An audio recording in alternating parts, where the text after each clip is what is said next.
দিনাজপুরের বোচাগঞ্জে তরুণ সমাজকে মাদক থেকে দূরে রাখতে ও আত্মহত্যা প্রবণতা রোধে অভিনব উদ্যোগ নিয়েছে বাংলাদেশ জামায়াতে ইসলামী বোচাগঞ্জ উপজেলা শাখার যুব বিভাগ।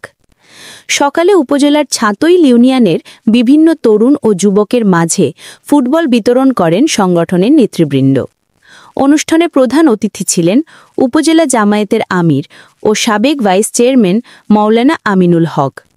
উপস্থিত ছিলেন মমিনুল ইসলাম, মুহাইমিনুল ইসলাম, আবু তাহের সহ অন্যান্য নেতৃবৃন্দ। তরুণরা জানায় এ ধরনের উদ্যোগ তাদের খেলাধুলার প্রতি আগ্রহ বাড়াবে এবং সমাজ থেকে মাদক ও নেতিবাচক চিন্তা দূর করতে সহায়তা করবে। এই জন্য তোমরা সবাই চেষ্টা করবে, আর বিশেষ করে যেহেতু আল্লাহ রাব্বুল আলামিন আমাদেরকে সৃষ্টি করেছেন, এই জন্য আল্লাহ রাব্বুল আলামিনের ইবাদত তোমরা সবাই করবে। নামাজ বাদ দিয়ে শুধু খেলা, এটা যেন না হয়।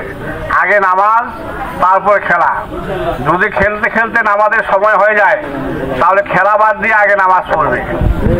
যদি এখন খেলার জন্য নামাজ বাদ দাও, তাহলে আমরা যে বল দিচ্ছি আমরা কিন্তু গুনাহগার হব। এই জন্য মেহরবানি করে তোমরা আমাদেরকে গুনাহগার বানাবে না। আর তোমরা খাস করে দোয়া করবে আমাদের জন্য।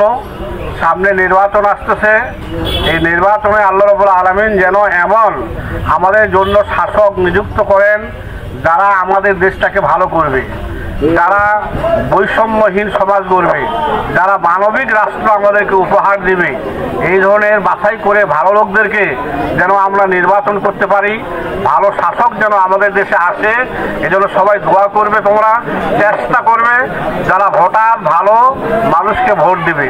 এতটুকু আশা ব্যক্ত করেই আজকের এই প্রোগ্রামে আমি কথা শেষ করতেছি। আসসালামু আলাইকুম ওয়া রাহমাতুল্লাহ।